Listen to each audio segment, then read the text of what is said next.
afternoon, everyone, and welcome back to Transforming the Community, brought to you by CRA Nottingham, powered by Voxnet Solution Limited, and sponsored by the National Lottery Community Fund.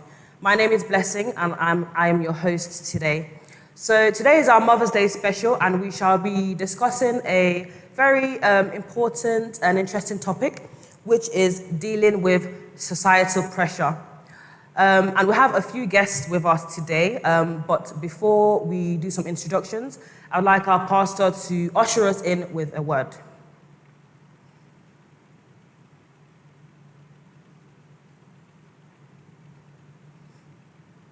Yeah, good afternoon, everyone, and happy Mother's Day in advance to all our mothers and the mothers to be in the house. And thank you for joining in what I know will be an interesting afternoon. I want to say thank you to everyone that has joined, especially our dear sister Kemi, who has joined us all the way from North Carolina in America. So you are welcome, Sister Kemi. God bless you.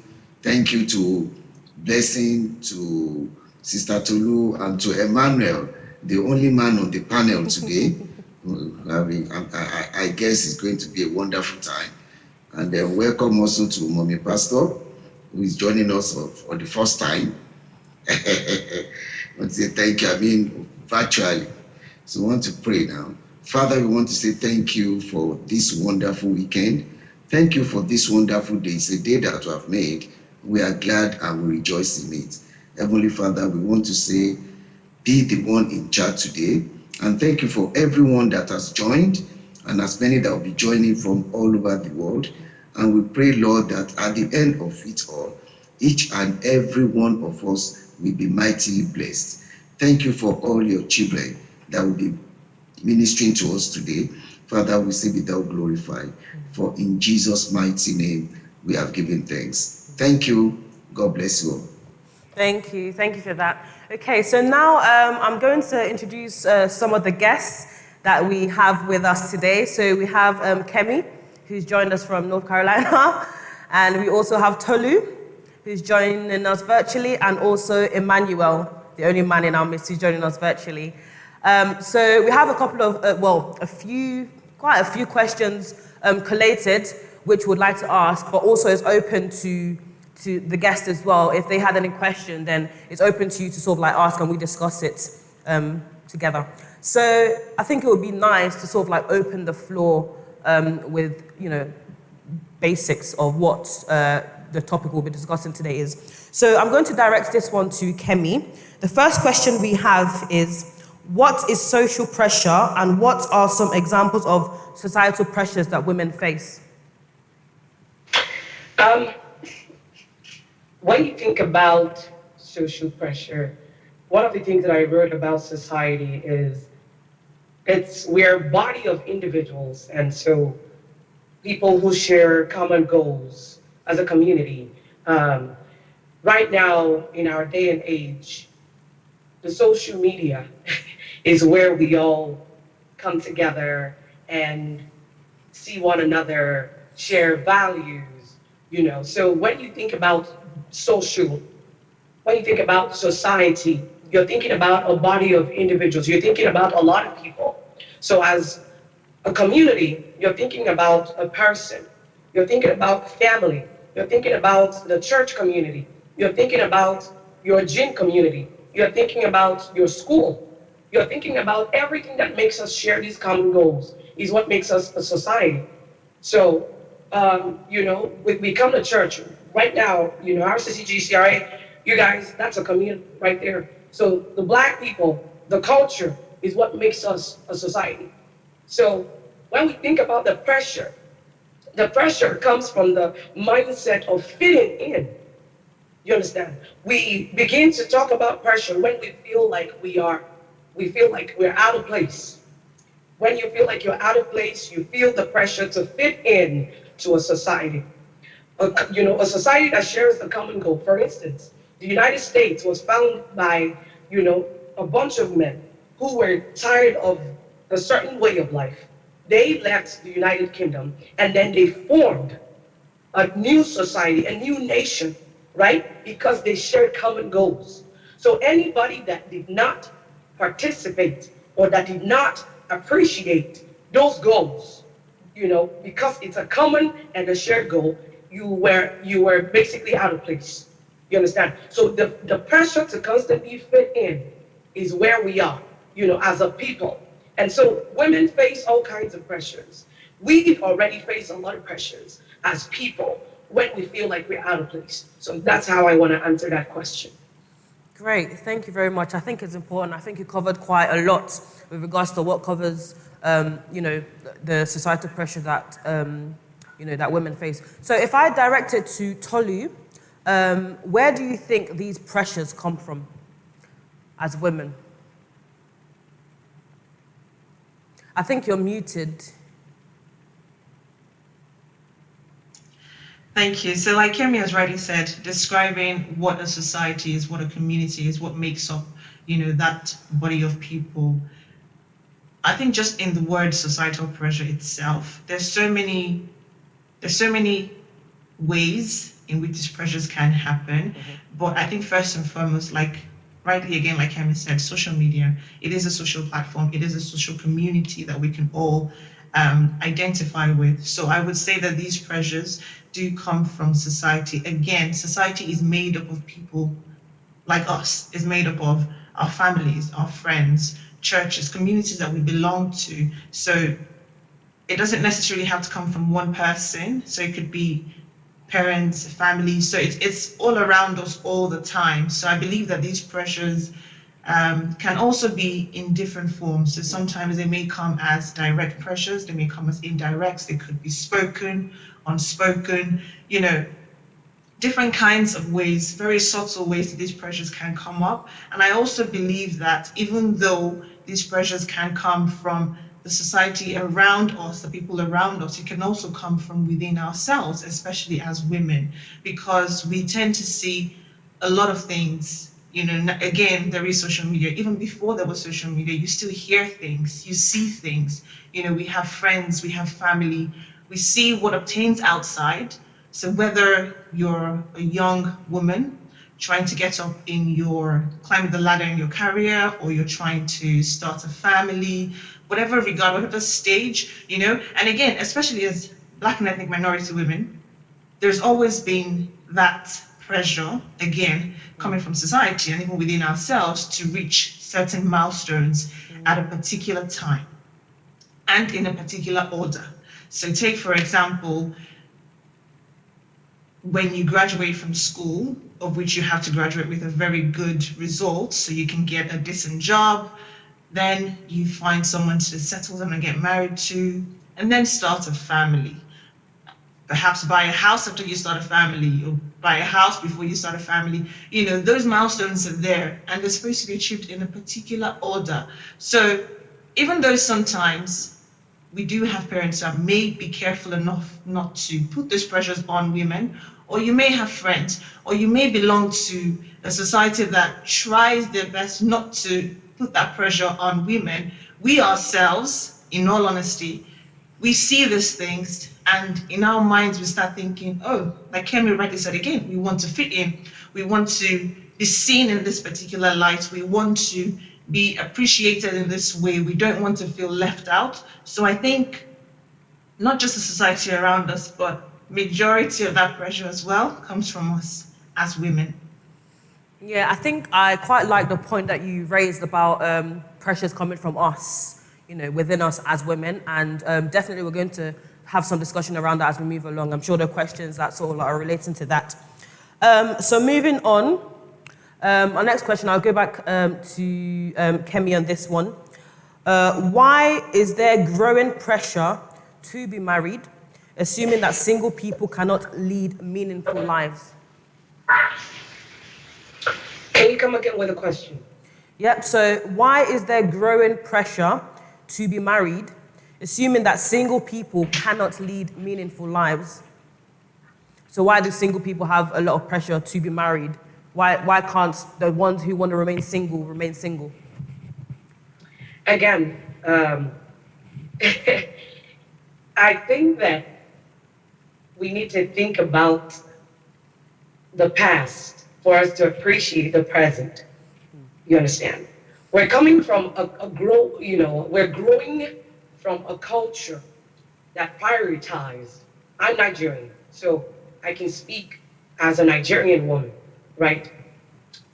Before we became so westernized, there was only so much that women achieved.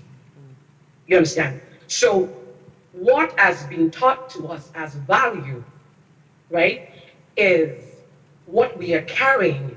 And either we accept it or not, consciously or subconsciously, it's somehow wired within us that these are the values that we must have.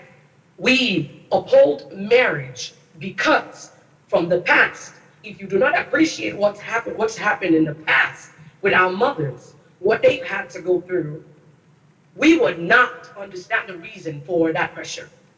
We need to look at how our mothers grew up. They have so much less. You understand? We have a lot. Right now, I live in the United States of America. I can fend for myself. I don't need to look to a man. You see what I'm saying? To fend for myself, we are allowed jobs. You understand what I'm saying? We're allowed the opportunities that some of our mothers did not have. So the only thing that was taught as value to a typical average woman in Africa, in Africa as a whole, a continent, right? And not even just Africa. Think about the United States of America. Now we fight for women's rights because women are coming to a place of independence. So even look at the Bible, okay? This was what was taught to us, even, as a Jewish community. You understand what I'm saying? This is what was told women, that the place of a woman, right, is in appreciating marriage until she sees herself differently. And there were different women that stood out like that, like that. But the woman is first an individual. You understand? Before, if we start to teach in our generation, and this is what is beginning to happen, women are beginning to see themselves as individuals, marriage or not. And it has to continue to be taught. You understand? And this is why there's a lot of rebellion, there's a lot of disconnect between the past generation and us. It's because we cannot even rectify the gap. And so we need to begin to understand what has happened in the past, and in order for us to be able to appreciate the future. So when we do that, we take a lot of pressure off of us. We need to understand. Talk to your mothers. You understand what I'm saying? Let them talk to your grandmothers. Let them understand what is happening now. I had to sit with my son this morning to speak to him about being a black boy, and I was surprised about what I heard. Our mothers, they did less talking. You understand? And did a lot of, this is how it should be done. And we thought that these values were us. And again, those values makes you, if you're a special person with a gift and your life, your destiny is completely different, the value that has been taught you forces you, you understand what I'm saying, into fitting into a societal situation, the pressure that comes with, you need to be married now. Yeah. So everybody is different. You have to understand that everyone is different. And I want, as a mom now, you can make those differences. So. Thanks, Kemi. I think, from my perception, that would be it. I feel like the reason why we have a lot of these is because our values is what makes who we are. And we all have different ideas and different perceptions because of the values that we have. And someone's decision to either get married or not get married can stem from the values that you have. So if you're under pressure from somebody to get married, then that's almost like them imposing their values on you. And I think it's quite important that you mentioned, people's values, because that is what, that's what they bear in mind or they have in mind when they're influencing other people. Now, it's quite interesting to hear from Emmanuel. What do you think? What is your view? What's your perception about this, from your perspective? Thank you. First, I want to point out that value is not an individual thing. It's something that is carried by a community or a group of people. And the reason why, so different communities are going to have like different values. So it's not like someone is imposing a value on you. It's more like someone is trying to impose the value of the community or the organization on you. Having said that, there are many reasons why a lot of things are changing in this generation, a lot of reasons. And there are also new sources of pressure, especially for women. For instance, feminism is another source of pressure. As human beings in general, we are social beings. And that means that we do not want to be outliers, so to speak. So our life generally is a quest to find balance. Okay, I want to be unique, and at the same time, I want to be part of a group. And generally, that's what we are as humans. Now, so when it comes to pressure is some sort of external force, that tries to pull us in one direction, right? So if we are referring to societal pressure, it then is, the pressure that comes from society that tries to force us to become more like what the society considers to be normal. And then there is also the internal pressure, which is us trying to be unique and different from society. So when these two begins to pull apart, the person in the middle, of course, is the individual. And the individual struggle to find balance is what we refer to as dealing with these pressures. So when it comes to the issue of marriage, I do not have a position on it, so to speak, because I do have there are reasons why we got married in the past. For instance, in Africa, we didn't know anything about things like sickle cell and stuff like that and the rest. And a lot of people got in the wrong marriage and relationship, and the children just kept dying. And to make up for that, they married more wives. Of course, if you marry another wife, it's more likely that child is going to survive because maybe the mother is the right genotype, and then you have more children. So there are quite a number of reasons why a lot of people have gotten married. But over time, with civilization, a lot of these things have been wiped out. And we are beginning to see no need for them. And definitely, because there's no need for them anymore, we begin to evolve. Now, having said that, on the other hand, in this generation, we see marriage as some sort of status symbol, in the sense that, I'm a married person and blah, blah, and stuff like that, and things like that. It's something that we see as a status. If you go on Facebook, Instagram, you see people putting pictures of them, their families, and stuff like that. It's something that makes them, they feel as though it's an achievement, and that's another reason why I see a lot of people want to get married. Parents will say, all my children are married. My niece is married, my dad is married, blah, blah, and stuff like that. Similar to, for instance, if you're a black parent, you would have had this all the time. All my children have graduated, from the university, they're all degree holders and stuff like that. So I see a societal expectation. I also see the status symbol as also another reason why people, I will not say forced, but I would say encouraged, in a rather unique way to get married. Is it good or is it a bad thing? To be honest, I'm not here to come and call that out. But at the end of the day, I see it's about balance. We still have a healthy population pyramid in places like Africa and stuff like that. We still have, I saw Nigerian population brutally yesterday, it was about 2.58. So we still have that as positive.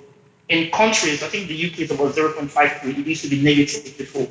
In many countries, because of this apathy towards marriage and because of this rebellion to what was previously considered a norm, they now have negative population growth. They have marriages that don't last long enough to have more than one child. And see, so when you put all these things together, at the end of the day, you really cannot say whether societal pressure is a good thing or a bad thing. But what we're here to do is teach individuals how to deal with this societal pressure so that they can feel fulfilled as they go through life.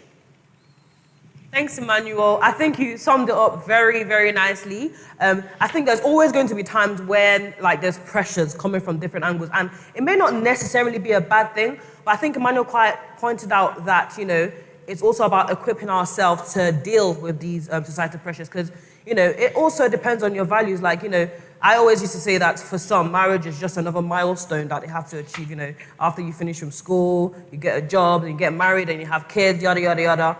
But not everyone thinks like that. But also it's about not sort of condemning or thinking negatively of the people who do think like that. So we have another guest with us, Anne, the more the merrier. So I feel maybe from an older lady's perspective, I'm just going to ask you a question now.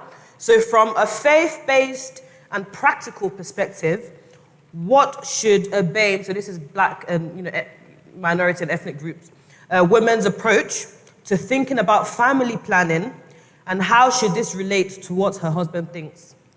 So from a faith-based and practical perspective, what should a BAME woman's approach to thinking about family planning, and how should this relate to what her husband thinks? So this is for Anne. Can you hear me? Oh, okay. Well, personally, it has been mentioned by one or two of the speakers. The issue of societal pressure, the way I look at it, I know the pressures are there. And first of all, personally, I think it's your call. It depends on you, how you respond to those pressures that matters. Because pressures will always be there. People always have their various expectations from you as an individual or as a family or within a group. But it now depends on your interpretation, first of all, of that pressure and your reaction to it. Sometimes pressures can be subtle, sometimes they can be, very obvious. But as a person, it is how you decide to react to that pressure that will matter. So that's aside. To your question about, is it family planning you mentioned? Yeah. And how what I see to concerning religious, looking at it from the religious perspective. Yeah. Personally, I think there are different things that could affect or impact your decision about family planning as a couple or as an individual or as a couple within the Christian concept. Because if you plan, it is better. Like for some people, for some Christians, even before they get married, they sit down with their spouse, with their, marriage partner before they get married and say, to each other what number of children they intend to have. But for a lot of us, I know in Africa, we have this mentality that says, oh, you don't count children. You just take them as they come because it is the Lord that giveth. But gone are those days. People in the olden days, people have children because of the economic value they had to the family. That is one thing a lot of people don't consider. Our forefathers, they have different wives, they practice polygamy because of the kind of lifestyle they live, because they are mostly farmers. And these children, the more children they have, the more wives they have, they contribute to the work on the farm rather than hiring laborers or outsiders to do the work. These are the unpaid, employees that they have. So that is what a lot of people don't understand. Polygamous is not something that just came up because men like to marry. It has an economical reason why people do it. But for now, things are changing. Yeah. Even now, you will still see people that want to have more children, despite the fact that they don't run a farm or anything. They just like it. But my take on it is that if you know you can afford it, and it is something that should be decided between the two spouses, not by any external influence.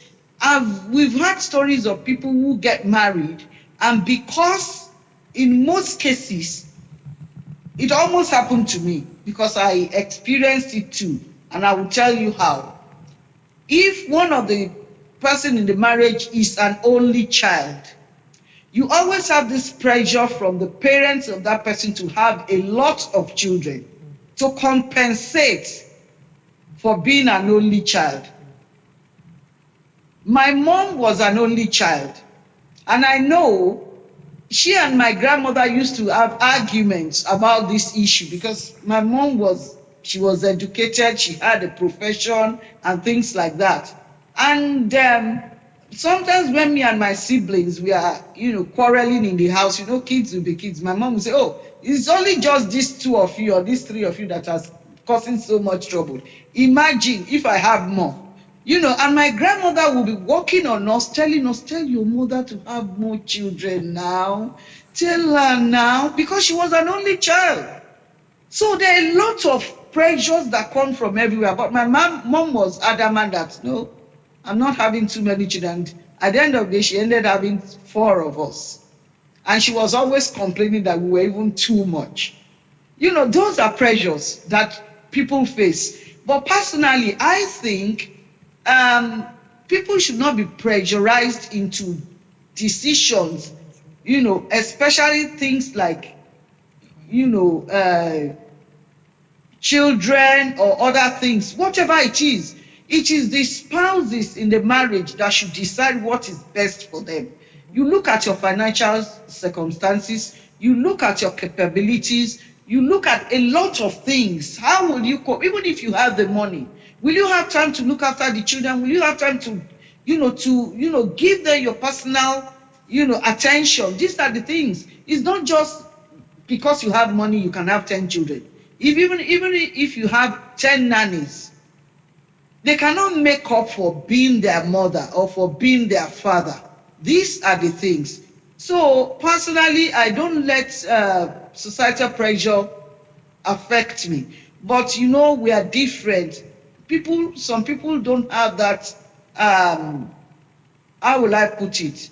They don't know how to handle pressure. Let me put it that. They just crumble. As soon as 1 or 2 people say certain things to them, they just want to please the society or the immediate community or the family.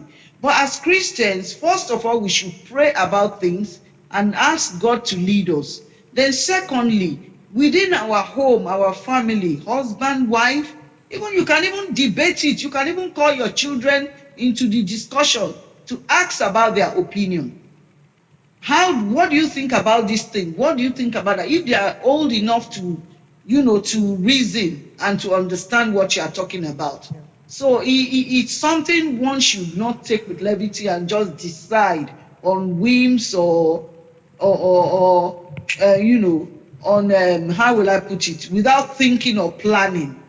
So that is my own submission to that. Thank you. Thanks, and I think you did well to sort of take it back to what it used to be like back in the day, and I'm sure that things will be different now. And I like when you mentioned that it should be between you and your spouse and your little family. You shouldn't let other people from the outside dictate how you should run your family or what should happen within your family, and also knowing how to deal with those pressures, because if you don't, then you're most liable to sort of fall for those kind of things. And I'm sure now things are different as to what they used to be like back in the day. So your decision as a family will be around those changes, those societal changes. So thank you very much. So I would like to direct this question to Emmanuel. So the question is, it is likely that more men or husbands in future may begin to work from home full time. How can this development affect the order and dynamics of our household? Did you get that?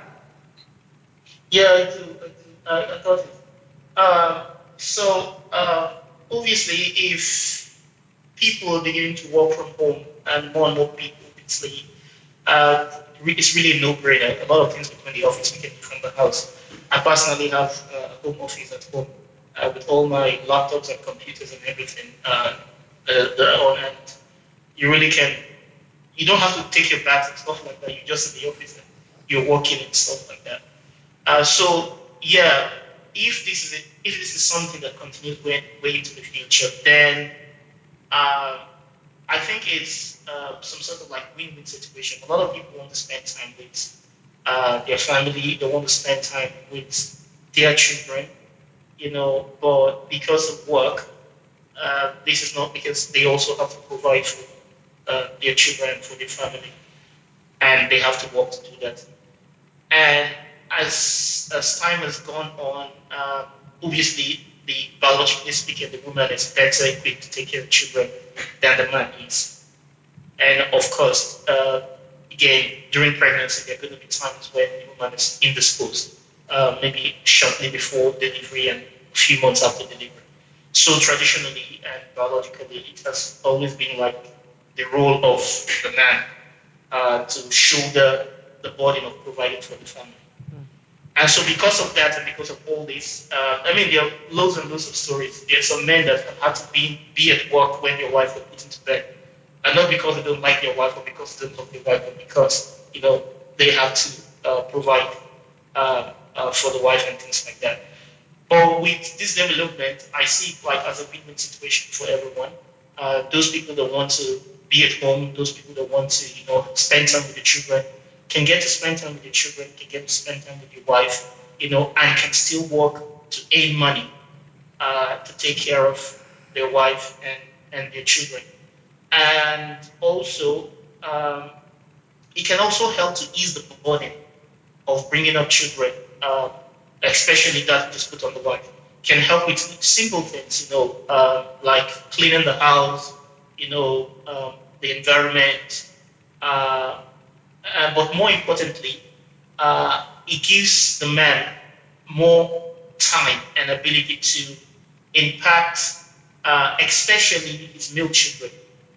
Because what we see here is like a woman has been brought up we've had like this transfer of culture, this transfer of cooking skills, transfer of cleaning skills, from grandmother to mother. And then now, because most times women that bring up children to their daughters, but the sons are lagging behind.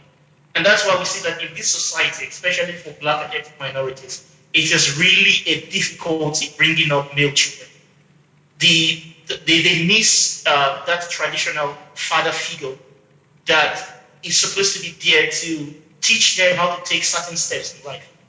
So if this development continues, then the fathers are going to have that opportunity to pass on, those necessary skills, and get their children through those difficult times, and those rite of passages, and teach them what they need to be, to be responsible young men. So for me, I really see it as a positive development, and I hope that it continues long after the pandemic. Thanks, Emmanuel. Thanks so much. I think there are. It's good to hear from your point of view, but I'm almost certain that not all men will agree with that. And just very quickly, I don't know if you've thought about it from the perspective of the men who may not agree with it, and if you feel like there's anything that you would like to say to those group of people, or any clarification. There is. I presume that there are some men that will not be happy with it. Because their place of work is some kind of like solitude, where like they are with themselves. Maybe in that particular place they can concentrate. They feel like, okay, they're away from their wife, their children, and the family and stuff like that. And depending on the kind of work you do, it might be difficult, to have, that kind of solitude. There are also some men that, engage in adulterous affairs and stuff like that, and use work as a cover, for those kind of things.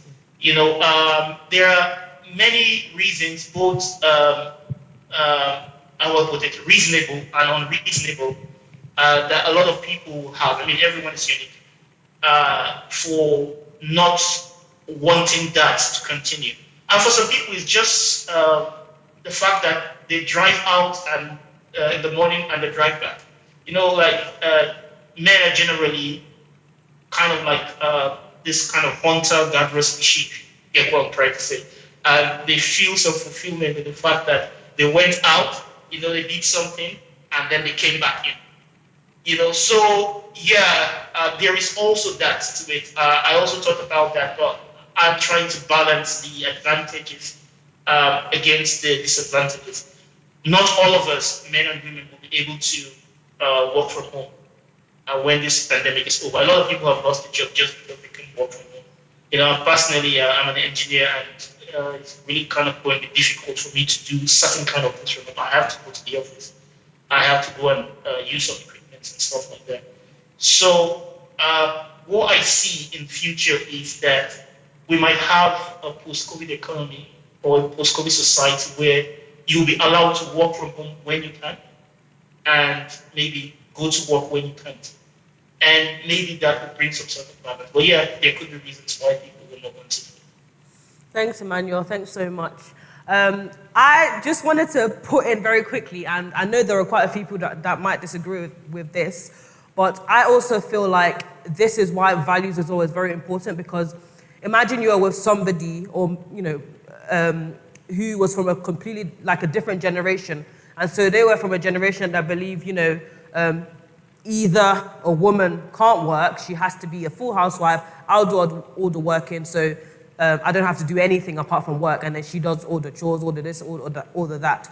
Or a completely different perspective where the man is okay with working at home or the woman working and him taking up the responsibilities. And so that's why I said I feel like it's important that you know the person that you're with, you know their values and what they think, because it's difficult to change people's values. It's very, very difficult. So the kind of values of the person that you are with is also very important. So whatever they believe in, as long as it's aligned to whatever the woman feels is important.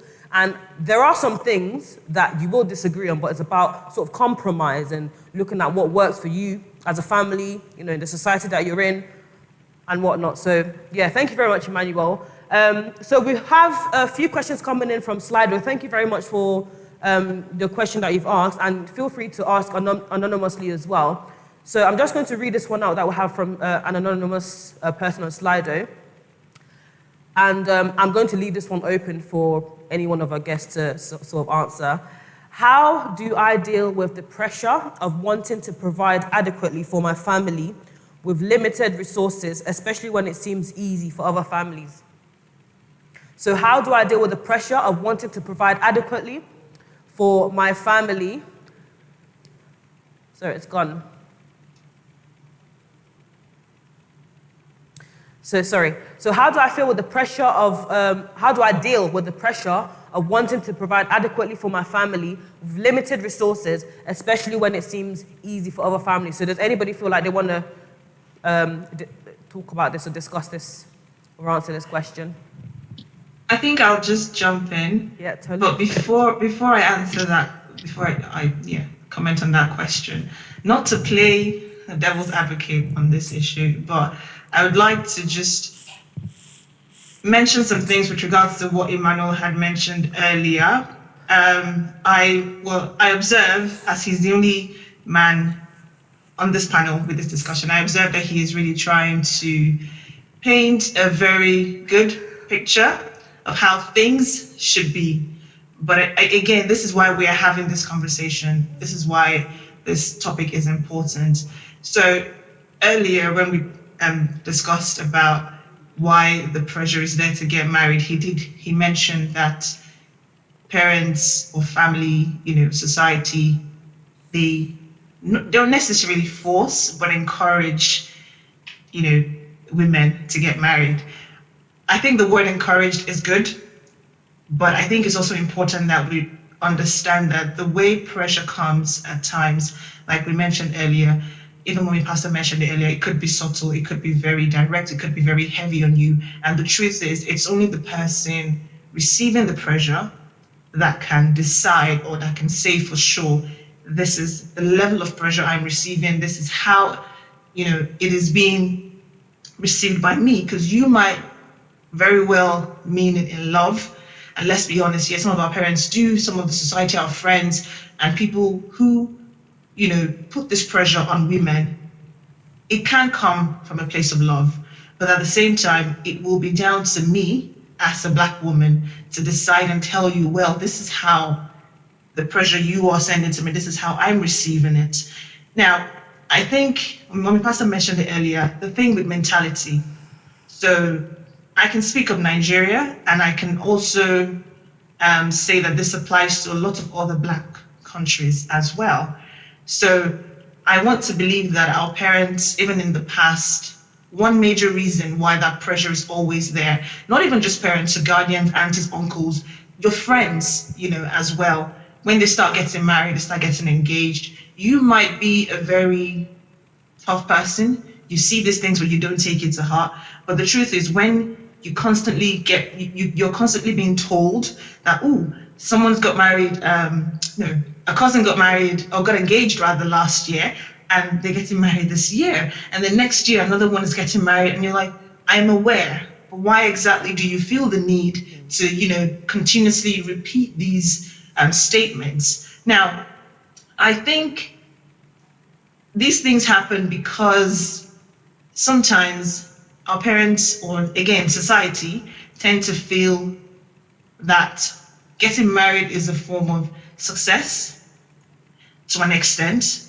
And as a woman, we also need that, as a Black woman especially, we also need that kind of protection in life. Again, it might be perceived differently in a more westernized country. But again, like I said, I can speak for Nigeria. I know that it is almost a taboo, or it is almost frowned at or seen somehow when a woman decides to go and live on her own. She decides to leave her parents' house and decides to get a place to be more independent. It's almost seem like, why would you want to do that? Shouldn't you leave your parents' home or wherever it is that you're being guided to your husband's house? Why can't it be? Yeah. So, I'm just trying to say or discuss the realities, because it's true. And I'll be honest, before I got married, I remember saying, I was going to move out. I was going to, settle on my own and do this and do that. And I remember being told, why do I want to do that? And I kept thinking to myself, why can't I? Yeah. Again, it's not because other people were doing it, but it was just something I desired, and of course, we've been to uni, you've stayed on your own most of the time. So why would it be that when you get back home, it's different? Why should it be? Because then you spent most of your time at university on your own. So I feel like society just thinks that we women, we need that kind of protection. To say you want to stand on your own and be independent is almost impossible, even though it is possible and it's done. So I think that mentality is important. That's why we're having this discussion, so that society, even you yourself, when you get that kind of pressure, you should be able to identify it and know that, okay, this is where it's coming from. And also, even parents, they want that continuation of the family lineage. They don't want everything to just end with them. And I also find that these pressures are mostly with the female children than the male child. Because we seem to be the, weaker vessels. We seem to be the one that need control. We seem to be the one, that need that kind of head on top of us to be able to direct us and things like that. And even more importantly, the Bible says, I think in Matthew, that some will be married and some will not be married. And it is absolutely okay.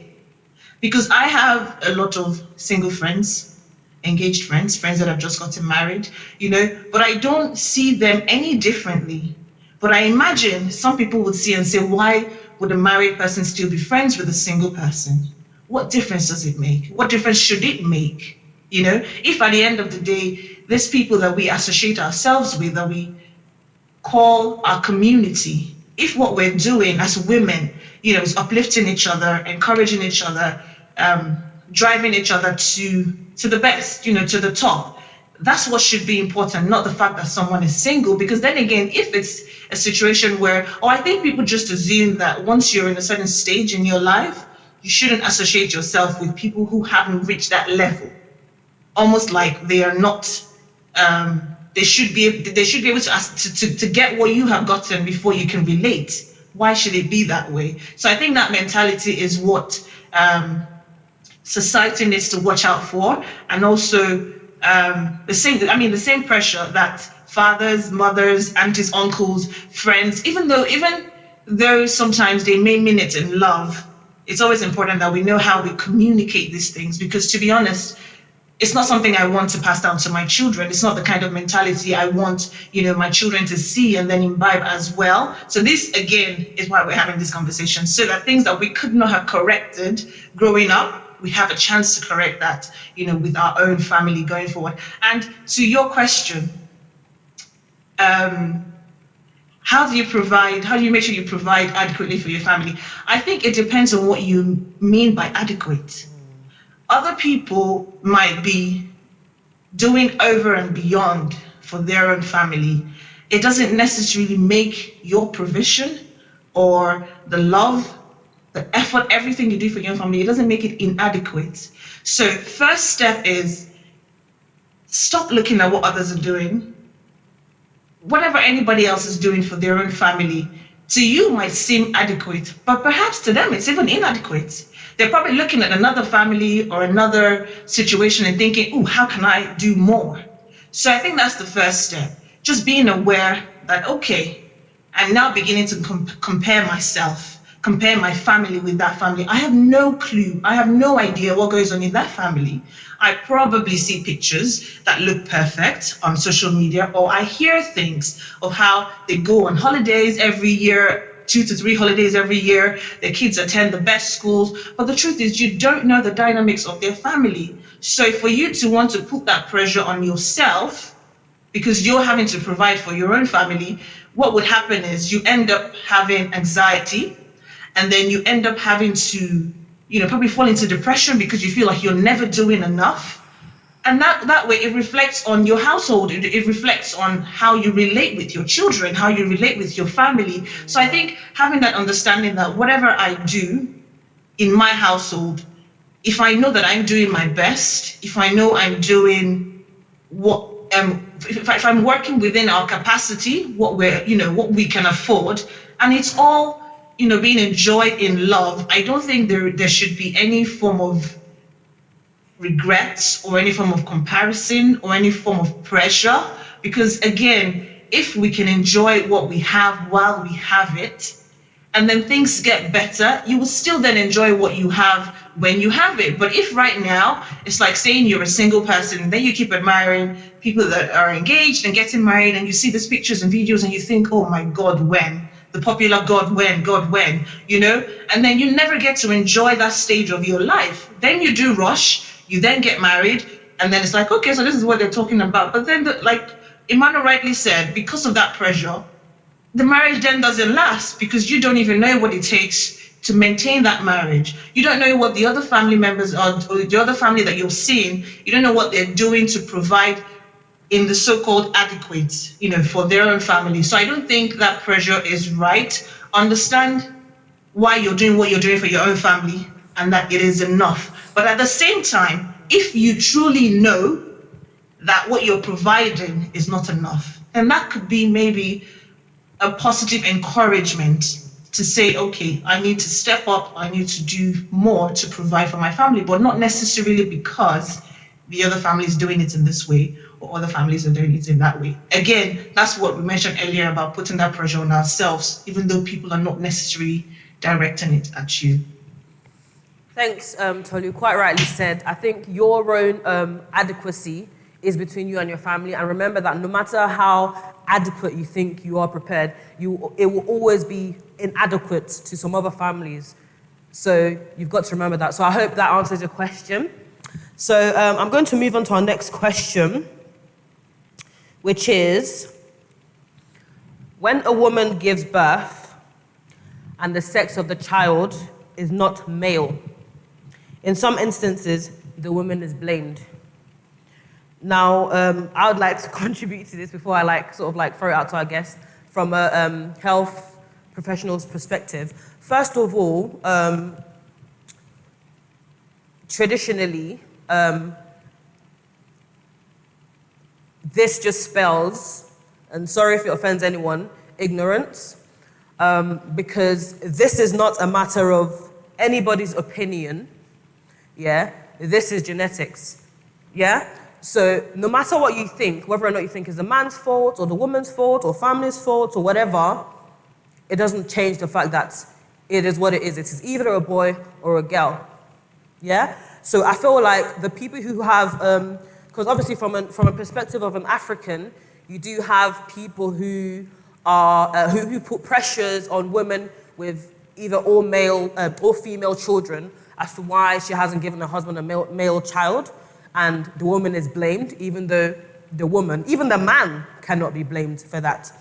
So just to put it into context, we have two sex chromosomes, the X and the Y, and they sort of like determine the sex of a child. So the females gets the X chromosome from the father, and the males gets the Y chromosomes from the father. A woman can only give an X chromosome.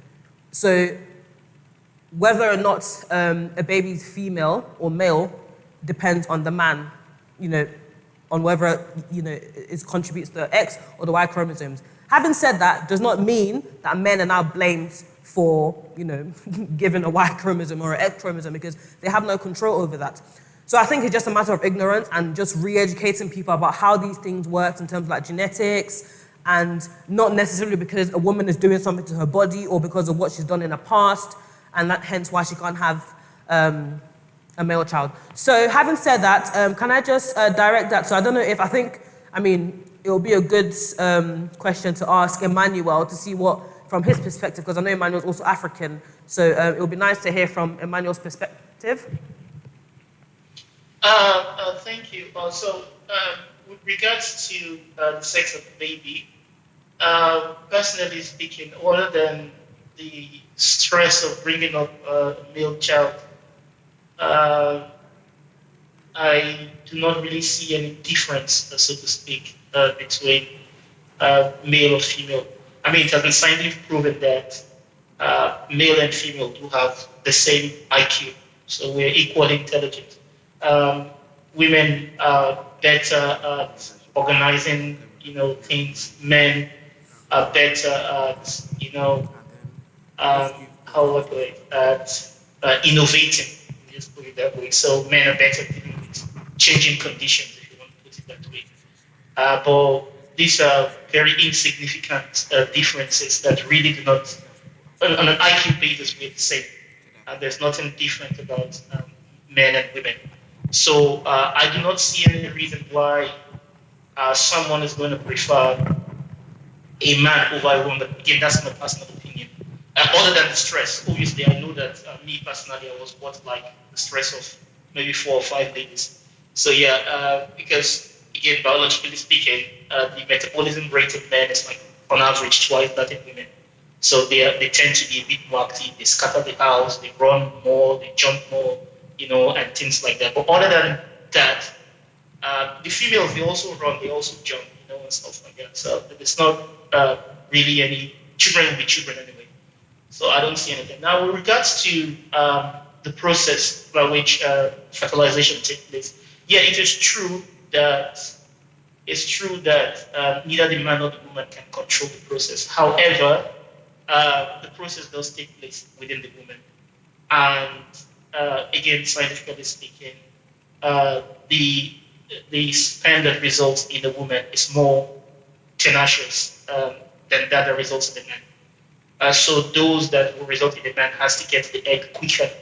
But that results in females, they can weather a lot of storm and get there. So how will I put it? The odds are in favor of always having a female child. So by nature of designing in such a way that the odds always favor a female over a male. The male, they live fast and they live short. But the females, they can, persist and stay there for a long time, and eventually get into the egg and get fertilized. So there might be unique conditions where processes that take place within the body results in that. But the most important factor is that neither a man nor a woman can control the outcome. It's totally down to chance, and of course, the females will always have the benefit. I mean, there's a higher chance of giving birth to females than it is male. If you want to look at it in terms of demographics, I think places like in Africa, we're kind of like 50-50 when you consider the birth rate of male and female children. Places like India, they actually do something that's really bad where, when they find out sex of the baby is a female, they take it out. But other than that, naturally speaking, they are the worst in terms of this asymmetry, in the sense that they have like 70% female and 30% male. I think China is kind of like us as well, 50-50. And I think the Western world, Caucasians are kind of like maybe 60-40, again, in favor of females. So there is that tendency, so to speak, like biologically. But I really don't see, we live in a world where with technology, anyone could do anything, whether you're male or female. You could have a female fighter pilot, behind the plane, send a missile or throw a bomb, and it's going to take out 50,000 men. So there is that technology further helps to wipe out whatever perceived advantage we have. So I will strongly discourage, that kind of behavior, and I don't see any reason why someone would want a male over a female or a female over a male. Because we always talk about this one way because we're from Africa. But I have friends. I have this friend. If he's watching this program, he's going up talking about him. And they had a male child, and maybe like 14 years later, they had a second issue, and they were praying that it's going to be a female. Like they were literally going to like the baby store, say, "Oh, look at this fine clothes." Now, because they had a male child, like I can't buy this clothes for my son, but but if it's a girl, like they've had all sorts of things in their head that they want to do if they had a female child, but they had a male child. The second issue was also a male child. So yeah, it goes like both ways sometimes. Sometimes people like really want a female child, and other times they want a male child, but we really cannot control the process. Yeah. Thanks, Emmanuel.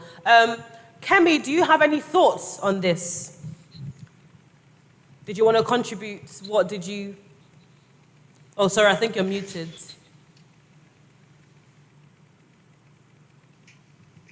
Yeah, I think that everything has been said.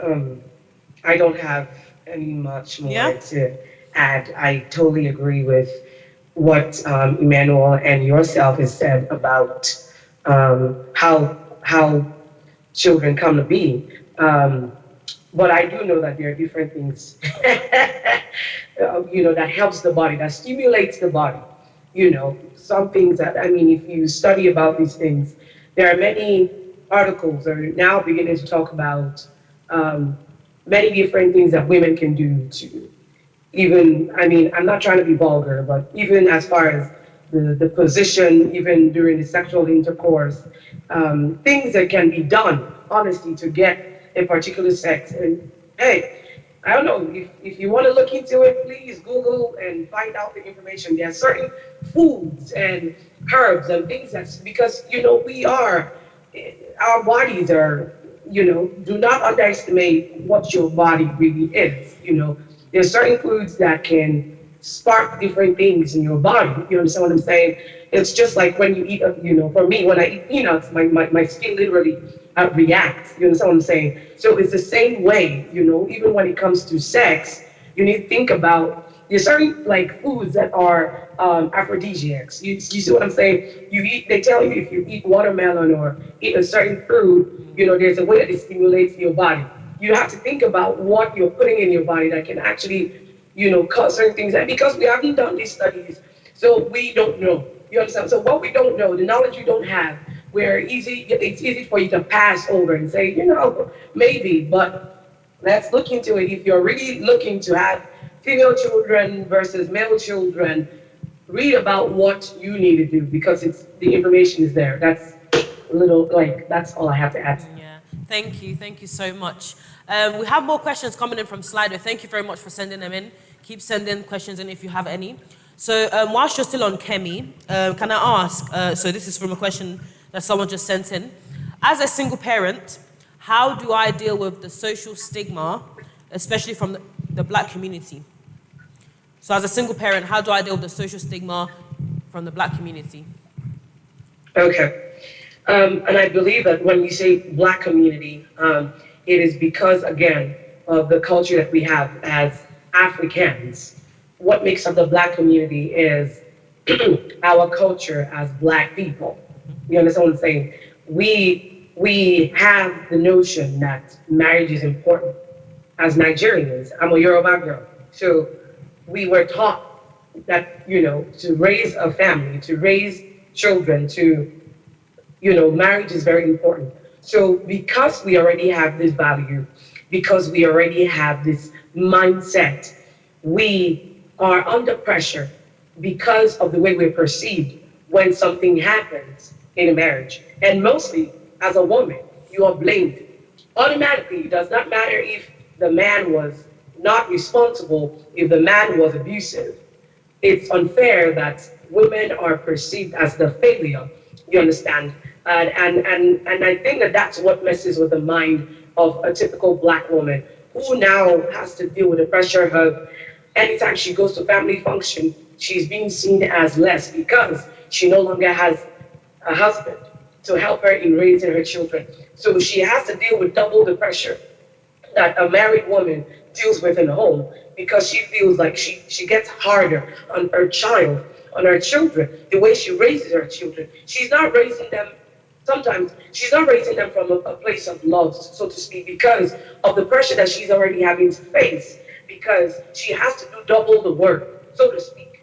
Even if she was taught by society that she could do this alone, perfectly, just like Brother Emmanuel said, that there's no difference between a male and a female. So what pushes us to think that we can do any less just because we are not in a marriage? We're not with a husband. You understand? So you have to first re-engineer yourself to think about where that pressure is coming from. It's coming from the fact that you have to deal with all these married people that make it look like, this is how it has to be. This is how it needs to be. You're a failure if you're not here. You understand? The value that you put upon yourself as a person is so important. And you have to believe that you are first a person who loves herself, a person who knows who God has made her to be. You understand? And it is in this originality that you can actually raise children properly. Because you can actually break your child as a single parent because of pressure. Not because, you're not good enough, but because of the pressure that's coming from, you can't do this alone. It is true. I have met fantastic people. I know that in the beginning it was not so. God made the man and the woman, and then together they form a family. But what happens in a situation where you are now having to deal with an abusive situation, and now you have to raise a child by yourself? You need to do a lot of work on your heart. You need to first believe, heal, because I've had to deal with this. I was once a single parent, so I know that in all my years, I had to deal with the situation. I had to deal with my mind. I could not look at my son differently from the way that his father treated me for so many years. So I'm speaking from experience. Sometimes we're stuck with having to deal with the pain that came from the abusive situation. You see what I'm saying? Sometimes we're stuck in our minds because we do not let go of the pain from that abusive situation or from the situation that did not work. And so because that situation did not work, and then there's all this pressure and you're feeling shame being the number one thing that single women, single parents, even if you're a single woman, just because you're not married yet, you're dealing with the shame of not fitting in to society. So as a single parent also, you have to deal with your mind so much. I preach therapy all the time. I say, please, And I mean Christian therapy. I'm talking about people who really understand the values, of Christianity. So because you don't want to take yourself to a place where you're just sitting there, you're paying all this money, and then you're listening to you talk about all your problems. What does that really do? Because even in talking about your problems, you need to be willing to take steps to begin to undo some of the things that were told you that are not true about you. And I'm telling you, you can do an amazing job, but the amazing job has to stem from you seeing yourself first as someone who is special, someone who does not need to depend on what society, the church tells you is right. I had to face pressure from the church. I was a chorister, and so I had to deal with people treating me like an outcast because there was a situation. I can tell you that I am a voice for so many women that have to deal with this. So no, your situation does not have to define you, because there is a child now who is looking to you for value, who is looking to you, looking at your heart, and you can pass on the wrong thing to that child. I'm happy to say that I love my son now. I only got to that point because I had to forgive his dad. These are things that are not necessarily preached all the time. We can sit and talk about the stigmas and talk about the things that lead to these situations, but we do not preach enough what needs to be dealt in the heart, so that we can begin to see ourselves the way that God sees us. You understand? Until you get to that point, there's nothing you can pass on to to a child as a single parent. All you're going to pass on to that child is brokenness. You're going to pass on the bitterness. You're going to pass on everything that did not work right in your life. You're going to break a child who God has really trusted you with. So if you're a single parent out there, I am here to encourage you, to tell you, you can do this, but you're going to have to start with yourself, so that that child can look up to you for love. That child is looking to you for everything. The same thing, because there are many married couples today that are not happy. And the truth is that they're actually breaking their children. And those values, I'm telling you, your children are watching you like a gun. You have no idea. They're watching every step. They know when love is not existent, and you're already breaking them. I grew up in a home where there was constant bickering. You understand what I'm saying? Sometimes we don't know how much we put in the minds of our children. If you're going to be honest, the things that you watched in your children is what has made you today. These are the values that you're carrying today. So if we have broken couples, what is the difference? You tell me. If you think as a single parent you're doing that bad, you need to let them put CCTV in some parents' homes, in some married couples' homes. You will be thanking God for your peace, and you will change your mindset in the way that you're raising your child. Because you see, being a single person is not a curse, and then the love that you have is enough to heal your child. The love that you have is enough to raise that child. I'd rather be a single parent and raise my child in an atmosphere of love, rather than be married to someone who I do not even love. I cannot show love to, I cannot forgive, and my child is busy looking at that, and now he's going to pass that on to his children. You see what I'm saying? So that's how I'm going to lead that over to you, Blessing. Yes, thank you very much, Kemi. That was very, very extensive. I couldn't have said it any better. Thank you very much. Now, before I pass it on to Tolu, who may also have some questions that you'd want to ask, if there's nothing coming in from Slido, but please feel free to send them in if you have them. I'd also like to ask Anne very quickly, how do you respectfully tell your family that your life is not based on their calendars? So this is for Anne. How do you respectfully tell your family that your life is not based on their calendars?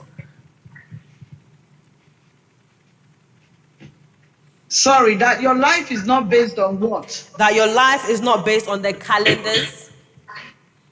On their calendar. Calendars, yeah. Oh, okay. Well, like I said earlier, everything you do in life, the ultimate decision is with the individual involved in the matter. Because at the end of the day, people can advise you, people can say this or that, although most of them are well-meaning, they mean well, but it's not every advice people give you that you can take. That's the most important thing. Some advice are well meant, but that particular advice may not suit you at that particular time. So it depends on what your situation is at that point in time. You know, when people look at you from outside or they see things, they may not know the nitty-gritty of what is happening. And you know, like they say, he who knows it feels it. People may come to you and say, oh, I've noticed this. I've had people come to me. Some time ago, somebody said to me, oh, I think you are annoyed. And I was amazed. I said, I am not annoyed. I am just tired. Do you see where I'm going? People can read, they can read meaning into things, they can say things to you based on their own perspective of things. But you, as a person going through that situation or that knows the true picture, will be able to put them straight and say, no, that is not it. You don't have to explain yourself. You don't have to say everything. Because at the end of the day, it's not everybody you want to tell about everything that is going on in your life. Even some close families, by the time you tell them, before you know it, they've blown it out of proportion. For someone that is trustworthy, that can understand, that is a Christian, yes, you can open up to them that, no, that is not the true picture. This and this and this is what is happening. And if that person you are talking to is somebody that you can trust, they can advise you or counsel you. But there are some that you don't even need their advice. And if they decide to make themselves your advisors, you can just thank them to say, thank you very much. I've heard what you have said. You don't have to be rude. You just thank them. But it's not everybody you explain your situation to. But when you know the person that is talking, you know where they're coming from. And this is someone that you have dealt with over time and that you have grown to trust. You know, you can tell them, oh, this is it, and they will say, oh, I'm sorry. I didn't know that is exactly what was going on. Because people can just see you, maybe you are talking to your husband or your wife, your husband is talking to a wife. They may seem angry. They may not really be angry. They may be just ironing things out in their own way. Do you understand? So you just have to learn to kind of politely tell people to give you space to make your own decision as an individual, especially when you are an adult. And if maybe you are going through a situation of things that you think maybe you've thought about it over time, and you have not been able to reach a decision. Sometimes the Bible says that there is safety in the multitude of counsel. Sometimes when you really think that, oh, I really need somebody that is more experienced to give me an advice, or someone that is spiritually more matured than me, then you can go to somebody that you trust, that you know that when you discuss with, the whole matter will not be blown out of proportion, or the whole matter will not be misconstrued, and they will advise you, based on biblical principles. Then you through that you may be able to make some decisions and arrive at a solution. So you can easily, sometimes, because of our culture, also because of where we come from, it's not easy for us to tell people to mind their own business, because our culture is such a culture that people want to mind your business for you, but we can tell them, thank you very much, I really appreciate your concerns. Thank you for even coming to me and suggesting or advising me. That alone does it. And you can move on and go and make your own decision or find solution to your situation in your own way that you think will spiritually help you to grow, and it will also solve the problem for you, in a way that it will be lasting or in a permanent way. Praise the Lord. So that is the way I see it. You don't have to tell people to shut up or to mind their business or things like that. Some people are well-meaning. They mean well. But of course, you know some, when they are asking questions, they are not directly asking questions. They are going somewhere else. They are fishing, if I may put it that way. So, as an individual, you know the people around you, you know their character to an extent. So you'll be able to judge why or how, why that person is coming to you with those questions or telling you things, and how to reply them or to respond to their concerns, as such. God will help us. Thank you so much. Thank you. I hope that answers your question, the person that asked. So now I'm going to hand over to Tolu to sort of like, ask a few questions that she also has. Okay, thank you very much, Blessing, and thank you, Mary Pastor, for that contribution. Just before we do wrap up, sharing some tips on how to deal with the social pressures, I quite agree with what Mary Pastor has said. And the truth is, people really do like to make your business, their business. But, it's important that we, as women, so not just even Black women, just as people in general, we should be mindful of our mental well-being. So we would definitely know, for one, I would know when someone is well-meaning towards me with regards to a particular situation. So I think it's important that we're able to identify those that just want to know for the sake of knowing, and those that just want to, they really do care and want to help. Which is why, they always tell us that when you have issues, you know who you go to speak to and who you don't go to speak to. So I think it's always important that if to an extent you've had enough, genuinely someone has been coming to you to, out of love, telling you I'm concerned, this and this and that, but then you feel overwhelmed and you just feel like it's enough. I think it's okay.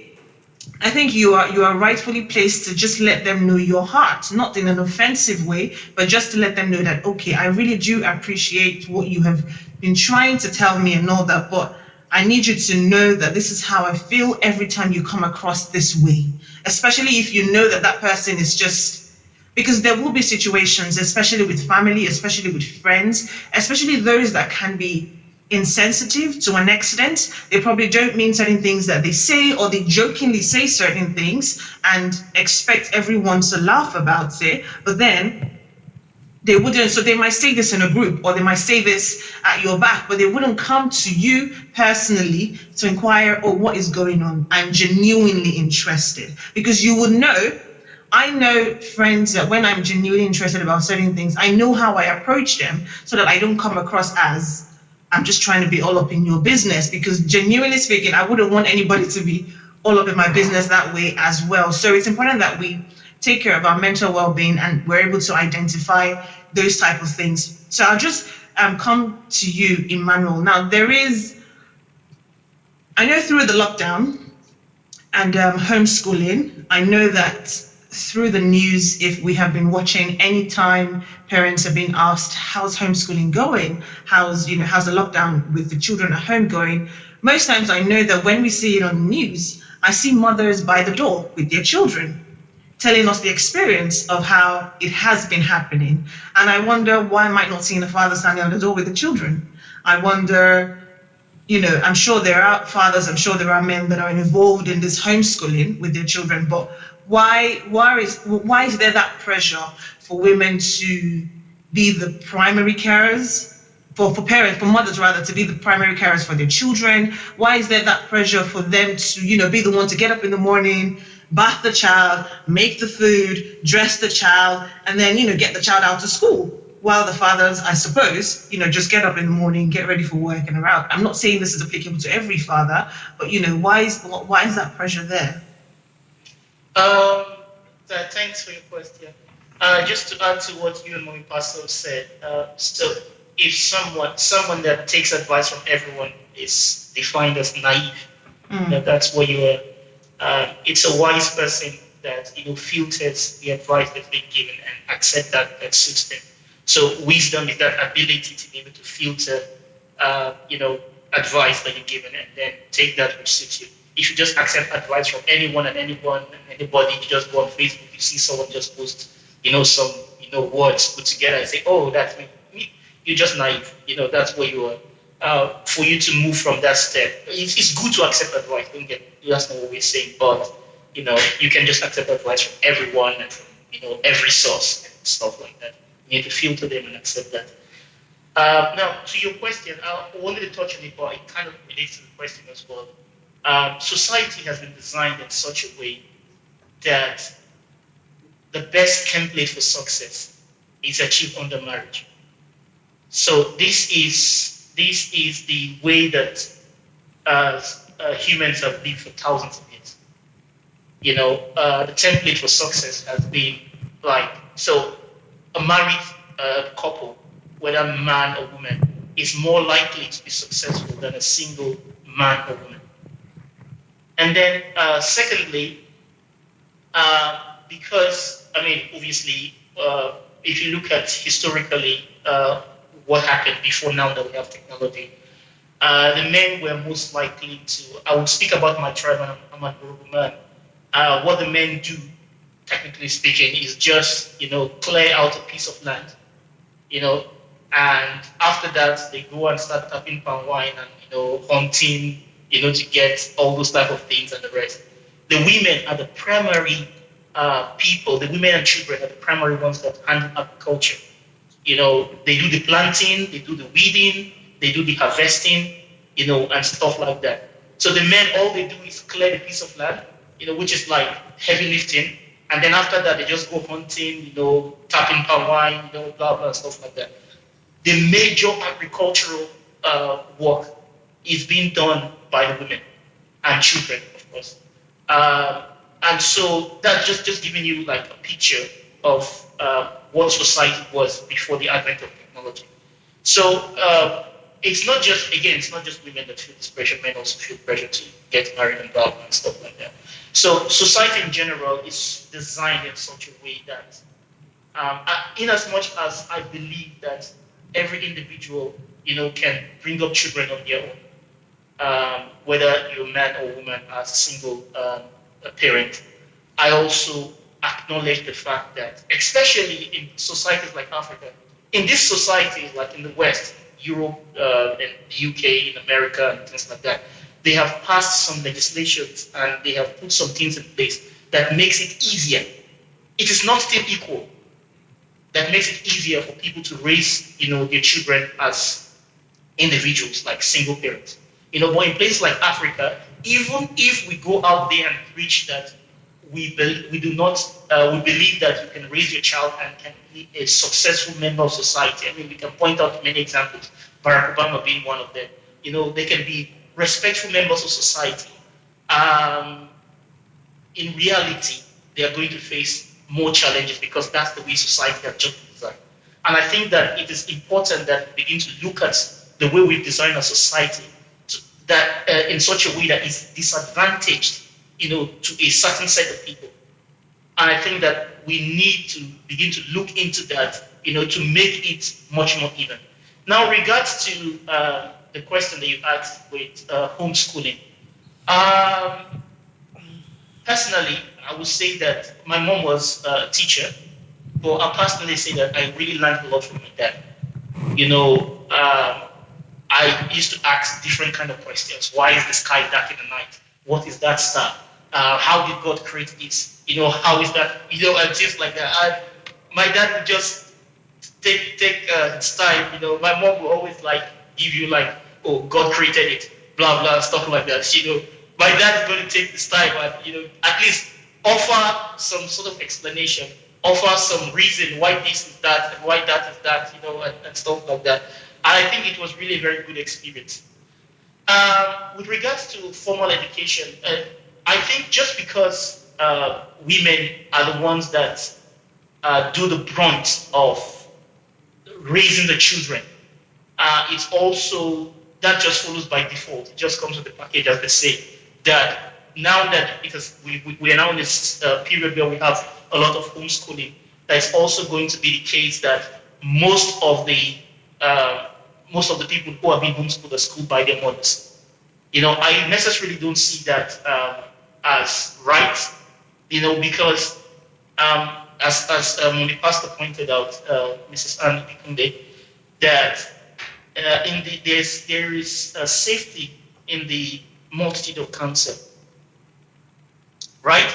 So if, say for instance, I'm better at mathematics and my wife is better at English, for instance, why can't my wife homeschool the child in English, and I homeschool the child in mathematics? Or maybe she homeschooled in biology or something like that, and I homeschool it. When we put our resources together, right, we are transferring what we are good at, to that child. So the child can become, better, in every aspect, because it's getting the best from both parents. Yeah. And that's how I see. Again, in the Black ethnic minority communities, well, especially Black communities, we have the unique case where in the Western world, the women are more educated and they actually even earn more. So it might be the case that a lot of these fathers are not equipped to be able to teach their children, but I'm personally looking forward to the opportunity where I'll be able to teach my child, some physics, some science, Yeah. I think that that's something that will be really very painful. I don't see any reason why, other than the fact that majority of the bringing up of children, falls to women, which is some sort of biological role. They are genetically designed for that purpose, and they're better at bringing up children. And I think that's the reason why this is at this point. But there is no reason why it should just be the women that should do that.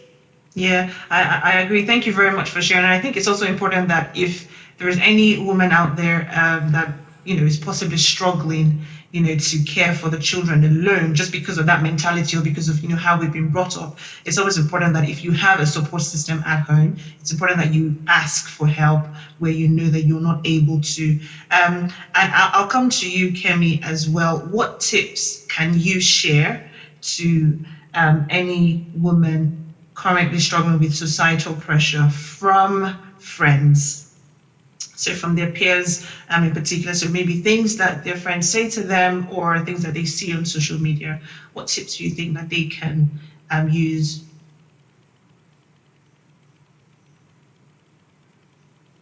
You're on mute. Thank you. Thank you so much for asking that question. So tips. It is so important for us to know, like the people that we receive counsel from. It's very important. Like Mummy Pastor had rightly spoken about in the multitude of counsel. I want to mention just quite a number of people that I look to in the Bible that help me as a woman, because as women, we're powerful people, and then the source of counsel actually would determine the kind of value that we carry on, you understand, as people. Esther was one of them. And so the counsel doesn't necessarily need to come from, so to speak, men or women, because in Esther's case, she lost both parents, right? And her uncle became that person that was the voice of counsel to her. So basically, that was the friend that she had, because sometimes we need to define who friends are. You understand? Who friends? Well, who do we consider our friends? Our friends are very powerful people. These are people that we let in to our lives, and these are people that would always offer to us counsel based off of, the values that they carry or that they share, be from their backgrounds and things like that. So in her case, Esther had nobody but Mordecai, right? When Mordecai was this old elderly man who, these were Jewish people in the land that was not even their father's land. So, let's look at the Bible and let's look at the way that we are right now. We're westernized. We come from Africa, we come to a place like the United States, That was literally what was happening with Esther in her time. But then she had someone who was a guy who understood what was going on in the society, and he was able to prepare her, right? He was able to counsel her to fit in. Listen to what I'm saying, because she was unique.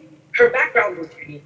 But then there was something that Mordecai knew that allowed her to really fit into this whole context, because there was a Vashti who was, removed from the throne, and someone was able to guide her, to fit into her purpose. So what are you fitting into?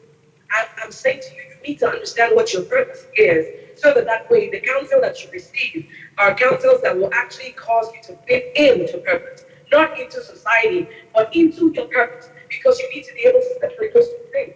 If you do not watch out for what your purpose is, you will receive counsel from just every Tom, Dick, and Harry. You will look at social media and you will think that you're receiving, guides, and you're receiving all kinds of things, only to continue to fit into society continually without fitting into your purpose.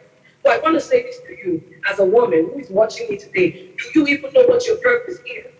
Because when you know what your purpose is, you will always seek for counsel that will always prepare you for that purpose and fit you in perfectly into your purpose. Another woman, Ruth, she had a Naomi. In her case, it was not a man that was really preparing her, but there was a Naomi who was guiding her. This woman had lost everything. Think about it. These were women who had similar stories. You understand? How do you pick your friend? You see, you have to look at people who understand, who share the same value. Both of them lost their husband. It is not all the time that Israel loves company. Listen, sometimes you need to understand the reason why that person is your friend and the purpose that you both, have, and how this person can help you. Accountability partner. You understand what I'm saying? People that will be able to nurture you into your, destiny, into your purpose. And the whole thing that Naomi understood culture, so she taught her amazing things that would allow, her to find favor with Boaz, right? Look at Mary, the mother of Jesus. I mean, it was crazy, right? Who did she have? Who did she really have? The Bible doesn't tell me that Mary had any friends, so to speak. All she had was a cousin. She received a message, a crazy message from an angel. I'm telling you, if we told people that we're receiving angelic visitations in this day and age, we're like, it's a crazy thing to even think about. But yes, you have dreams. There are ways that God is speaking to you right now, preparing you for your purpose. And you know what she did? She had a cousin. That was the only person that could confirm to her, that would just make her feel like, yes, you know what, I'm not crazy. I'm about to give birth to a child, and it does not fit into society. I'm telling you, she was the mother of Jesus Christ. It was an immaculate conception. It was not normal. But because she could feel comfort, you understand, because her cousin, who was carrying a 6-month-old baby, burst into prophecy, and somehow she felt like she fit into a purpose. She didn't have to question that any longer. She didn't have to feel like a crazy person. She left God to deal with the Joseph in her life. She was not trying to, talk Joseph into, accepting me. What am I saying today? You need to know who you are as a woman. I've mentioned all these unique women. And one more thing I wanted to add. The reason why Esther is such an important place is because women, married women, you don't know the power that you carry as a married woman. You can change the cause, you see, of the world by being married to a powerful man. It is not all the time just hide yourself, cover yourself down and not speak. You are a voice in the ear of that man. When you are together in the private places, you need to be able to stir up the mind of your husband, be it on your knees, but also in a wise way. Esther did not try to coerce her, and there are different kinds of women. Look at the power that Jezebel had. Jezebel was stirring up her husband like mad, and he was busy killing prophets. You understand what I'm saying? That's power right there. Women, you have power. Don't say because you are married to a powerful man and then you begin to cut down, beat down women, in the home. If you want the world to change for women, if you're married to a powerful man, you need to really, really demonstrate to him, for the sake of the many women, unborn children that are waiting for you. And that was what Esther did. So as a woman, your place is very important. You got to see it first. You got to believe it. And you have to really watch out for the voices of counsel that you're listening to, because it could change the world. Thank you, Phil. That's really profound. Thank you very much, Kemi. Thank you very much. Well, just to round up as well, we'll come to you, Mommy Pastor. The church can be a very important community, especially for a Black woman today. And what role do you think the church should play in helping women to deal with these social pressures? And what tips do you think the church can afford women on how to deal with these social pressures?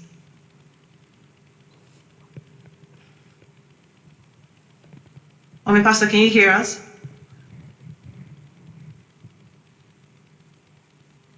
Can you take the question again, please? Yes, ma'am. So I was asking, I said the church is an important community for a lot of us today. So what role do you think the church can play in helping women to deal with these societal pressures? And what tips do you think the church can afford women as well to be able to deal with these societal pressures? The church, even from the beginning of time, the church has played a big role in women's life. And,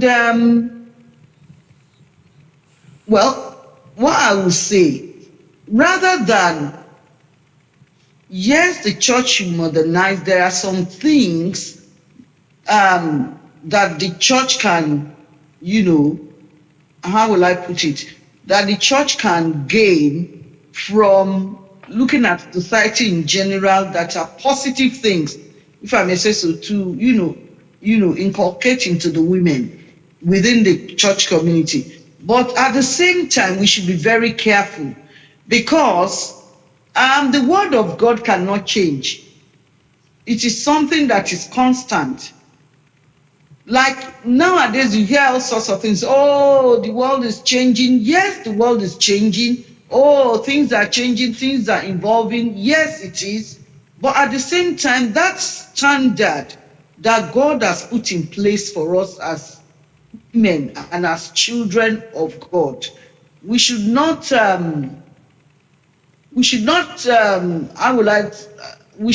it in the second burner and say, now we want to do things in our own way. If you look at it, women play a very significant role even in biblical times. If going through the Bible, who are the first people that always come in contact or have good relationship with Jesus? They are women. Through their hospitality, through the way they welcome him, through the way they worship him.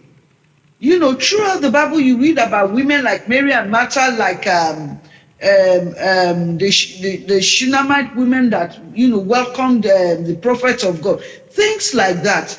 Those are things that we should encourage women to do, because when you are open, when you are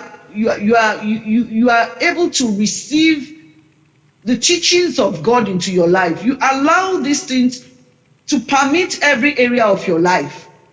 And in being open, I mean, when you are able to allow people to advise you, like we said earlier, when people advise you, you are able to say, okay, this is it, as long as that advice does not contradict the word of God.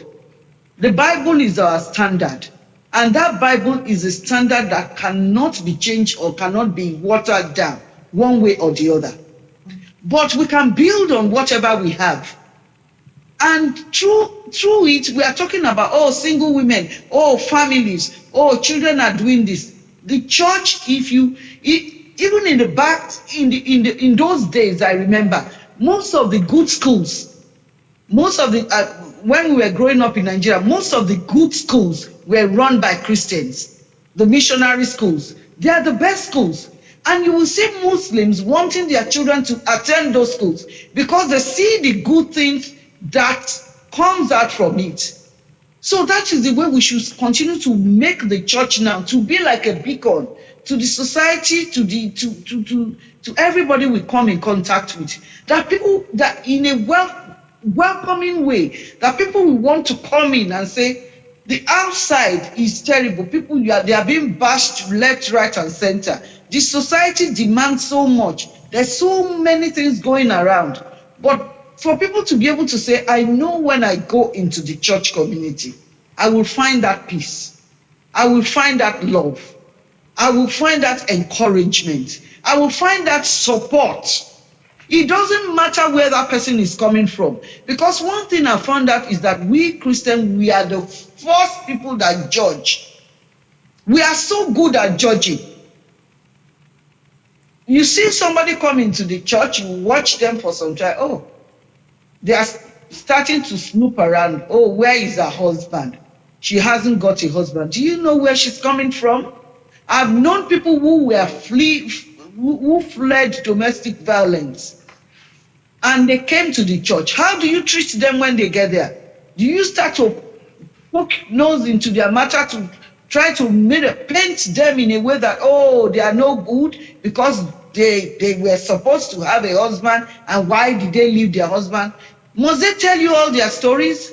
When you support them, when you show love to them, you bring them in, you make them feel loved. When they are ready, they will tell you their stories. And when they tell you their stories, you will know that even what they have gone through, you can't go through it. So these are the things. We have to be very careful, because Christians, we are so quick to judge people. And that is one thing we have to be very careful about. When you look at someone, they come in, they want that peace. Give them that peace. Give them that love. Give them that support. Morally, financially, whichever way you can. When they are settled, they will know that, oh, I've come into a place where I'm finding peace. And with that peace, you will edify them, you build their life back. And they will be able to take off. They will be able to get to that place where God has prepared for them. Through your help, through my help. So these are the things we have to be very conscious about. And that is why, first things, especially among women, we have to discourage this habit of gossip. You know, you see somebody, before you know it, you jump into their matter, no, leave them alone. When they settle, when they know that they trust you, you will hear the story you have been itching to hear. Praise the Lord. So God will help us. Thank you very much. The community have to be more open, more helpful, more accommodating, to people, especially people that were not part of us from the beginning. Somebody just walks into a church, especially when we are talking about women here. Before you see a woman that will leave her home or her matrimonial home to come to a place where they don't live, it takes a lot. Something must be happening. So God will help us, and this can, also be a general thing when we are dealing with everybody, be it man, woman, or a child. So that is my submission. I just pray that God will give us that grace, that love, even in our own hearts, to love others too. Thank you. Amen. Thank you very much, Mommy Pastor. I think it's everyone's responsibility, each and every one of us, to be able to change the narrative and help ourselves and others to deal with these societal pressures. It starts from each and every one of us. And I'm also hearing awareness, because if you're not aware that there is this societal pressure, if you're not aware that this pressure is coming from this angle in whatever regard in your life, then you will not be able to take action. If you're not aware, like Kemi rightly said, that there is a purpose that you were meant to serve, then you will not know that whatever advice or counsel you are getting, you will not know whether it's in alignment with that purpose or not. So it's important that we are aware. It's important that we have confidence in who we are and confidence in who God says we are as women, as human beings in general. I'll just hand this over back to Blessing for any final comments and just to wrap up the session. Yeah, thank you so much. I think, Anne, you wrapped that up and summed that very, very nicely. Thank you all to our guests as well who have joined us. I think, the points, the questions as well have been very, very valid. So just to sort of summarize what everyone has said, I'm hoping that all the questions have been answered. But before I sort of like do a brief summary before I wrap up, are there any final thoughts from our guests? So from Kemi, Emmanuel, are there any final thoughts before we wrap up? Emmanuel? So I just want to point out that I was looking up some articles and I saw one on the pressure, being a strong black woman, and it's good. Don't get me wrong. I mean, the article concluded that it's good to have that confidence, that ability that you can actually go out there, and achieve a lot. And if you look at the black community, especially in the United States, and look at the history of slavery and stuff like that, and all those kind of things, human rights struggle, a lot of it was carried, by strong black women. However, the article did conclude that they are more susceptible to depression. Again, I think that in as much as we want to, men or women, in as much as we want to be that strong, person, that especially to women, that can shoulder this responsibility, that can carry, again, this is unrelated about women being more agreeable, and that's the major reason why they earn less than men, in society and stuff like that. And it's actually true that the women that are less agreeable actually earn more, also, again, have that person of being like stronger and more assertive, and stuff like that. It's important that we live in life of balance, and I always emphasize that it's good to be strong. It's good to have ambitions. It's good to want to go out there and pursue your purpose. But at some other time, it's good for you to reflect back, take time out, take time off. You're a human being, first and foremost. And to connect with your inner self.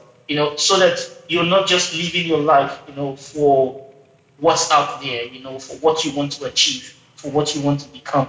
The Bible puts it this way: say, "What shall it profit if you gain the whole world, and at the end of the day lose your soul?" You also have a soul. Your mental health, your well-being also needs attention, and it's not going to be nice if you actually go out there and achieve all your purpose, and within you you're broken. Within you feel depression. The Bible says that God has not given us the spirit of fear, but that of boldness, of courage, and of a sound mind. I think it's really important that we do not allow, this so-called pressure of being a strong, black woman, independent woman, and things like that in the society throughout us, to deprive us of the most important thing, which is a sound mind, and being sound. I want to see everyone, the Bible says that I hope that you prosper and be in good health, even as your soul prospereth. I want to see both. I don't want to see someone, being prosperous, and being in a bad state of mind. I want to see a case where we have women that are both successful, and prosperous, and also, have peace of mind. Thanks, Emmanuel. Any final thoughts from you, Kemi? Oh, yes. So, I first want to say thank you for the opportunity. Thank you so much for joining us, for everyone that's been watching us. Thank you so much for listening to us. I think that the last thought that I have today, I just want to talk about love. You see, I think that there is a misconception that because we automatically call ourselves Christians that we have love in our hearts. But the truth is that love is something that is cultivated. Think about the soil, right? Think about how you fertilize it and you put just a little bit of light, just a little bit of water, just a little bit of everything. You have the perfect soil to cause something to grow. We can teach values all we want to our children, but think about the children that come out from a perfect home, right? But somehow the heart of one is damaged. The heart of the other is cultivated in love. You understand what I'm saying? So it does not matter, like for Emmanuel just said, You can be strong all you want. If you're so heartbroken, if your heart is so broken and the condition is not good, it makes no sense. And then darkness floods your heart. You can be a very strong black anything, strong white anything, strong society, but when love is lacking, you understand, the principles of love remain the same, either we're Christians or not. There are unbelievers that actually embrace the principle of love, and you know that they're doing well in their community, right? What is love if it's not togetherness and the ability to actually lay down our lives and protect the ones that we care about? What is love if it's not what Jesus actually spent his time teaching us what to understand? The entire scripture hangs on just two. Love the Lord and love your neighbor as yourself. So there's a lot of self-love that we preach on social media today, but there's something broken about the way that we think about self-love. Self-love is not the amount of pictures that I can pull and tell you that I'm doing good. It's not in the amount of pictures that we're showing everyone about. There's a lot of brokenness in the heart of people, and they're tested. See, love can only be cultivated, step by step. Looking at the places where we're heartbroken, working a bit on the forgiveness that you want to offer to the people that have hurt you, even the past that you have not recognized properly, the things that don't work out for you, the disappointments that you face, the things that didn't make sense in your life, being able to forgive yourself and make peace with the things that don't work out well, your failure, the things that didn't make sense to you, the things that life threw at you, the afflictions that you had to endure, being able to forgive that and be at peace. You see, love is a whole lot of things. And 1 Corinthians 13 really explains to us what love is. Until we begin to cultivate love, we're only walking with God. Our hearts are just full of darkness. And we can come together as a church, but there is no love and there is no agreement. And that's why we cannot come together as a people to actually protect broken people, to protect the people that come in that do not look like us. I sat down with my son and I said to him, so what makes you feel, how did you think that I call, how have I cultivated you, to be able to stand very proud in your store, full of white robes? What makes you, feel very confident as a dad? My son is 11, he's about to be 12 years old. And he said to me, Mom, it's because I feel protected. You see, love makes you feel protected. The reason why a lot of us can say that we are lovers is because we know that Jesus got our back. What is love if it's not protection? The love that you have for me should make me feel secure. The love that you have, that I feel for the church should make me feel secure, not like an outcast. My son would not say, he would go to school and be conflicted within himself. He went to school and he did not feel secure or protected by his mom and his dad. You know what would happen? He will begin to show that. The insecurities that we carry comes from because we have never felt protected. And you need to begin to see, allow the people that want to love you, let them come in because they want to protect you. There are well-meaning people in the world. A lot of us have put up walls. You see, we tell ourselves, don't let nobody else in. Today I want to tell you, you need to allow God to people to love on you. Even if the people in your home, they let you down. How else do you know that God does not love people? If you do not let people in so that they can show you and correct the path. Love is so important. He said, Mommy, I know because I protect me and you pray for me. This is what allows my son to be confident at school, regardless of if they're white or black. He does not see any of that. When our children feel protected, they feel love. You see, when our husbands feel protected, when they feel covered, they feel love. When our wife, you're a husband and your wife feels less protected by you, it's a hope for doing her a disservice. It is so important for us to understand what love means. And this is my final thoughts. Thank you all for having me. God bless. Thank you so much. Thank you so much, Kemi. So just in summary, from what everybody has said, I can collectively say that, the things that we have basically got out of this is that we should be assertive enough to say when we don't want to do something and when we want to do something. It is your life, it is your family's life, so you shouldn't let it be dictated by somebody else, because at the end of the day, you're living your life, you're living your truth, and if anything happens down the line, you'll be left alone to sort that out and not the people who are influencing your decision. So very important to remember. Also about educating other people, because truth be said, there are some times when people need to be educated about these things where they're either ignorant or they've come from a different background and so they genuinely don't know. So it's also our responsibility to ensure that, if someone's saying something that's not in line with our values or that we feel a bit intimidated by or threatened by or not so happy about, that we're in a position to not necessarily like frown upon it all the time, but also if they're coming from a point of view where they just don't know, then we're able to educate them about it, particularly if it's something related to your own culture that they don't understand. Also, respecting each other's values, respecting each other's wants, respecting each other's needs is very important. That's what makes us a community, is because we're all different. We can't all be the same. And sometimes the reason why people clash as well is because of our personalities, they're different. And that is bound to happen. So there'll always be instances where we'll feel like, there are pressures coming from, other people. But we deal with that based on how we respond to those pressures and knowing that everybody has their own values, their own wants, their own race, their own destination. No two destination is the same. So also to remember that. And also, we all have a goal. And your goal might be different from someone else's goal. So just to remember that. So we've come to the end of our session today. I want to thank our guest speakers for joining us. I also want to thank the people who sent in their questions. Thank you very much. I hope all of your questions have been answered. And we look forward to seeing you next time. And until then, see you later.